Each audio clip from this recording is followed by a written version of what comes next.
Welcome back, everyone, to Getting In, a College Coach Conversation. We just talked a lot about Europe, going to college in Europe, and now the next segment is really very much more focused on home. Here in the United States, it's Military Appreciation Month, and we thought that we would use this time to highlight some of the benefits that are available to military families when it comes to college. And joining me is my colleague, Lori Peltier, who is a former financial aid officer at both Anna Maria and Becker colleges. And coincidentally, her daughter did ROTC, so is now a member of the military, although I don't know, is she still in? She out? We'll talk about that. Okay. All right. Sounds good. And, I do need to do a shout out to my dad and my husband and my grandfather and potentially my son, all of whom were in the military or maybe joining the military here shortly. So yay for all of you, Military Appreciation Month. So I guess let's just start with, there are educational benefits available for military personnel and their families.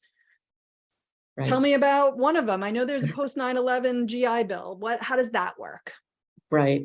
And so before we get started, I just wanted to say, my gratitude as well for the sacrifice that military families make every day, not just during the month of May. And having a daughter who was in the Army for 4 years, active duty, I know firsthand a little bit about it. She was never deployed, so we were lucky in that aspect, but it's still a sacrifice no matter how you say it. Yeah. But yes, there are happily many educational benefit programs for people who have served or their family members, everything from ROTC to military academies to the Yellow Ribbon program, and then the most common one, the post 9/11 GI Bill. Okay. And yeah, why don't we talk a little bit about that one first? I jumped the gun a little bit. I apologize. That's okay. That's okay. But yeah, let's talk about that one. So the post 9/11 GI Bill is for anyone who serves after September 10th, 2001, and it helps you pay for school or job training. If you qualify for the maximum benefit, it will cover the cost of public in-state tuition and fees, and they cap the rates for private and foreign schools to that of in-state public, and those are updated each year as costs go up. If you're in school more than half time, the benefit will cover housing as well, which is a great benefit, and there's also a stipend for books and supplies. So pretty generous dollar amount of a benefit. Depending on when you serve, there's lots of caveats, as with anything in the military. There's a lot of rules, a lot of writing. Yep, a lot of paperwork. Exactly. So if your service ended before 2013, you get 15 years from your separation date to use that benefit. If your service ended after 2013, the benefits will not expire. So that's great. You have a long period of time to continue to use those benefits. If you are going to a private school or an out-of-state school, you can also apply for the Yellow Ribbon program to supplement the post 9/11 GI benefits. There are some veterans benefits that you can't stack upon each other, so you have to be careful about how you're using them. But the maximum benefit is 48 months, which is 4 years of education. And I think most important for our audience is that if you're a qualified service member, you can transfer those post 9/11 GI benefits to your spouse or child. So huge. That's what we're seeing at College Coach is children using their parents' benefit. And the college will have a veterans person on campus, usually in the registrar's office. Some of the larger universities have a whole office full of people just to help with verifying your status and getting the documents to the Veterans Administration so you can receive your funds from the post 9/11 GI Bill. And when you look for that, so can you find information about who to talk to on the college's website, or yes. Is it in the financial aid section, or is it elsewhere typically? So I would search for veterans representative on the college website. Okay. But typically what I've found, since they have to verify enrollment, it's usually the registrar's office that they're affiliated with. Got it. Okay. Yeah. And of course, I will say what we always say, which is we can't give you a blanket statement about it because there are no blanket statements when it comes to college admissions and financial aid and merit aid and things like this. So we'll point you in the right direction, but we can't say this is where you go every single time. So, okay. Anything else around that, that post 9/11 GI Bill that you wanted to share before we move to the No, next not one? necessarily, because it is so specific to how long you served and when you served. It's really, talk to your veterans benefit person and, see how to pass it on or how to use it yourself. But I wouldn't let it sit there. I mean, it's a great benefit. Yeah, absolutely. Absolutely. And so what other programs are out there and available for families? So you mentioned you could apply for was it the yellow ribbon to supplement? What are some other programs that you could share with us? Right. So if a student is interested in joining the military, there are lots of opportunities like military academies, like West Point. There are military colleges like Norwich University. Mhm. There's ROTC programs, which is what my daughter did, and scholarships that go along with that. But there's also those come with a service commitment. So that's, you're going to pay for my education now, but I promise to serve. Right. There's a selection process, pretty elaborate selection process that is based on both academics and physical components. So it's not a guarantee that you're going to get into those programs. And then the Yellow Ribbon Program for veterans, many colleges, both public and private, will participate in those, which offer deep discounted tuition for veterans. They like to have the veterans in their classes to bring that diversity and their perspective to the classroom. Got it.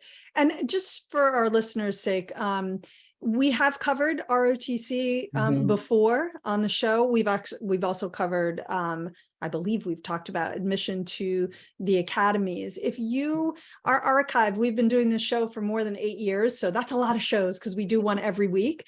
But if you go to our blog on our website and you search the blog for ROTC or service academies, it will pop up any blogs that we've written on the topic, and it will also let you know podcasts that we've done related to the topic, because we've talked about it. I know, Lori, you were a guest on a segment where we talked about this. I also had someone who wrote a book about ROTC admissions on the show, was super helpful. So today, we're not going to cover the nuts and bolts of all of that, but if that is something that's intriguing to you, then we have done quite a bit on that, and you can find that by going to our blog and searching our archives. And I also just want to throw out there that while many students will apply and do ROTC while they're in high school, they're going to apply and ideally get a scholarship that they're then using from the beginning. You can do ROTC once you are at school, and my son is exploring this and is actually probably going to do this next year. There may or may not be a scholarship associated with it for him. That will remain to be seen, but you can try it. And it isn't until, I believe, the end of your sophomore year, where if you continue past that point, if you haven't gotten a scholarship, but you continue past that point, now you are committing to ROTC, and now you're going to be actually committing and doing service when you graduate. But a student doesn't need to know today that this is something they're going to do, and it isn't closed off to them if they don't pursue it while they're in high school and then decide to when later on. So just FYI about that. All right. So if you're the child, because obviously I think more of our listeners are likely to be students who want to take advantage of, let's say, a parent's benefit. So if your parent is a veteran, or you're a veteran and you have a student about to go through this, what do you suggest the student do? What are some steps they should take? So I would highly recommend a national scholarship search as early as sophomore year in high school to identify any scholarships that you might be eligible for based on the veteran status of the parent. Okay. Also check locally with your American Legion and the high school counselor for any scholarships from any community organizations. And then if the parent died in the line of duty, there are lots of different funds and sources for that. One of them is the Fry Scholarship. I am working with a student now who is eligible for the Fry Scholarship, which covers a lot of college tuition and extra expenses for any kind of college or training. And then this year, the FAFSA form added a question about if your parent died in the line of duty, whether as a police officer, firefighter, or military service, it triggers a maximum Pell Grant for that student. So that's something new, but very generous and nice to have. So I guess in summary, I would say start early. because you know your status, you know you're a child of the veteran, that's not going to change. Right. Complete the FAFSA form and look at local and national scholarships that you might qualify for. Yeah, I think that's great advice. Obviously it's not bad advice, period, whether you're the child of a veteran or not. But I think in this case, particularly so, because as you point out, if you start early because you think, oh, I want to go to medical school, and you're volunteering at a hospital, and maybe there's going to be a scholarship for that, but by the time you're a senior, you're not really doing that anymore because you're not interested anymore. Unlike that, your status as a child of a veteran will never change. Right. And so you're never going to be doing extra work that you in the end didn't need to do, or that was pointless. So I love that advice to start a little bit earlier. As the parent of someone who went through ROTC, anything else that you want to leave our listeners with when they think about this? So it was daunting at first, I will tell you that.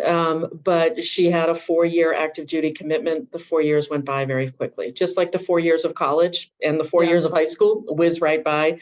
So she has done her service and has a great resume to show for it. And a lot of employers want to hire veterans.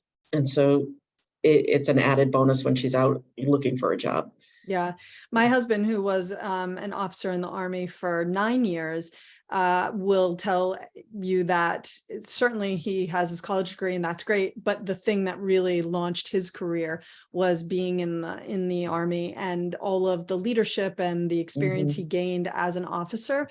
That's what the employers were drawn to. And he still has people who say, "Oh, I love that piece of your background so much." And it's not so unique, but it's not so common either. And it's, for the right student, it's a pretty cool thing to have in your background.